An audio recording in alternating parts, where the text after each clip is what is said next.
So with this bike, the customer came to us and said that he had this bike that he didn't want to get rid of. I guess it may have had some sentimental value for him. So he said, you know what, I don't want to ride it as is. It was an ugly duckling. It was a Honda VT500, kind of a in-between area between sport and cruiser before they were sure what they wanted to do with it.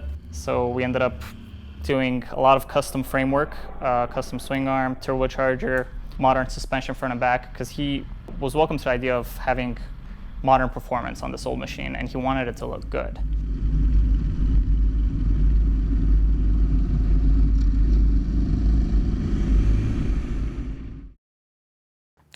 My name is Dragos Toma. And I am Benton Warren. This is Strange Coast, and this is our Turbo VT500. With this bike, I was in charge of designing it and basically planning out all the technical work and a lot of the fabrication on it. And Ben was in charge of fabrication, prep work, a lot of the really tedious tasks. Mm-hmm. Sanding, polishing. Yeah. We decided to use a modern front end system on this, and we went with the Honda 954RR. But we also wanted to use the modern brakes to be able to stop for the extra power that we were going to add to it. We custom made the front fairing, mini fairing, on a single Predator headlight, I believe. They came in two, but we thought it looked better with a small single. We made a custom front fender for it as well, attaching to the mounting points that the 954R front end had. With the engine, we decided to keep it stock. We were working within a budget. The engine actually had very low miles when we began with it, so we figured it'd be able to handle a low amount of boost. We decided to convert to EFI so that we could control the turbo so that it's manageable for day-to-day use. The customer wanted to be able to ride it to and from work, easy starting, no idling problems. All right, so with the turbocharger, we ended up going with a model off of a Volkswagen Golf. It's a GT1544. We went with this particular model after searching for compressor maps that lined up with what our equations gave us for the engine. And it ended up lining up pretty well. It's supposed to give us boost starting at about 2,500 RPM and really not peaking all the way through the red line. That is fed through the intercooler piping that we made, which goes all the way through the front end into the intercooler, which is right over here. Cools the air down quite a bit to avoid issues with detonation or anything of that sort that could be detrimental to the engine due to turbocharging. And then onto the frame, we actually wanted to make the bike considerably more aggressive since it was more of a cruiser to begin with. So we did our own custom subframe, all TIG welded, kind of widened out the rear end of the bike, trellis sort of design. It goes into our custom upholstered seat, and then custom made tailpiece, which is made out of mild steel again. The rear suspension for this bike was originally conceived off of Honda ProLink system. The shock is from, I believe, a Gixxer 750. The swing arm is custom made, all TIG welded, to be able to support the monoshock system. We also decided to keep the original shaft drive system into the original final drive. Now that part was particularly tricky because we wanted to use modern lightweight wheels with wide rubber on them. So we had to actually machine the wheel down, create an adapter plate that welded in and was remachined.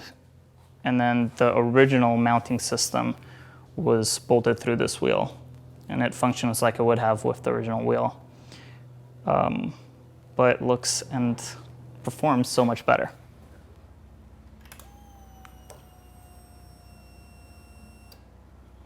With the gauge components that we decided to go with, we went with a TrailTech off-road computer, which has the RPM, the speed, and a couple other features that we utilize.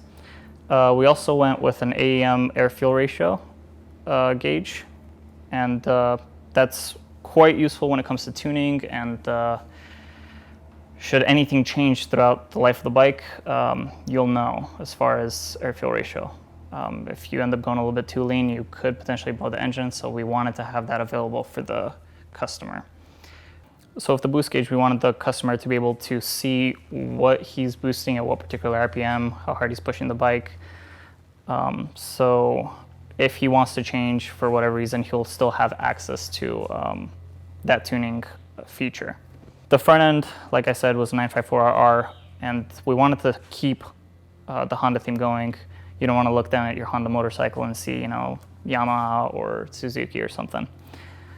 The grips, we decided to go with raw leather to match the seat, and also the brakes and shock are a similar color, so we wanted to keep that theme going as well.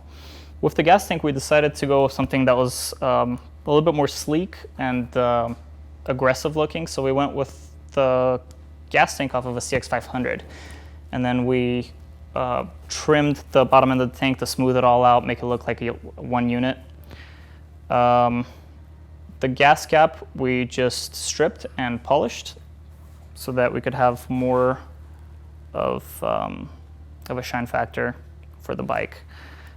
Our paintwork was done by Robert Garcia of Altered Image HD. Great work, and it's affordable. He does amazing airbrush work as well. He's located in Hesperia. For the EFI system, to be able to tune it in the shop, we actually have this little nifty piece that plugs into our laptop, and then we get pretty much everything you'd want to know from all the sensors for the tuning process. Very convenient to have. We like it. So we decided to go with the factory cooling system, although we routed it completely different to maintain some sort of design flow with it. Still has the radiator, but we tucked it further back inside the covering that we made for it. The intercooler is fed through the piping that comes from the compressor side of the turbo. With the blow-off valve, we decided to go with this particular model welded into the intake tubing. This offers a little bit of protection from surge if we have excess pressure. After you let go of the throttle, it'll just escape through here. Then a plethora of sensors throughout the bike. It's got the injectors in there, the custom manifold, bar map sensor. And then we have our exhaust manifold, which is partially follows the original design, although it goes into one right here, all custom TIG welded. We decided to go with a segmented look for it so that we can show a little bit of color and make more of a dramatic bend than you would be able to do with a mandrel bender. It's a quick release system that is generally used in the automotive industry for turbocharged applications. That feeds into the piping that goes to the wastegate, which controls the boost pressure. Whenever it goes over an excess of 8 psi or whatever we adjust it to, it releases through a separate pipe besides the one for the turbo exhaust. All custom TIG welded for the whole exhaust system. The exhaust is split into two, had them wrap around each other to create some form of intricacy, and both of them come out underneath the tail section. This would be the main exhaust, and this would be just for the wastegate.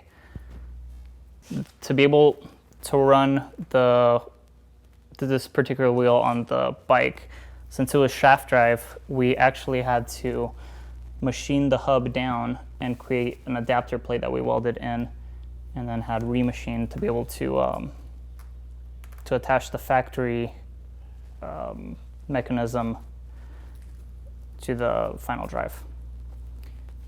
And also, the tires that we decided to go with were Avon Distanzias.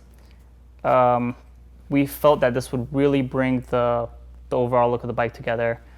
They're becoming very popular right now with the custom industry, and we feel like it completes the design, makes it more aggressive.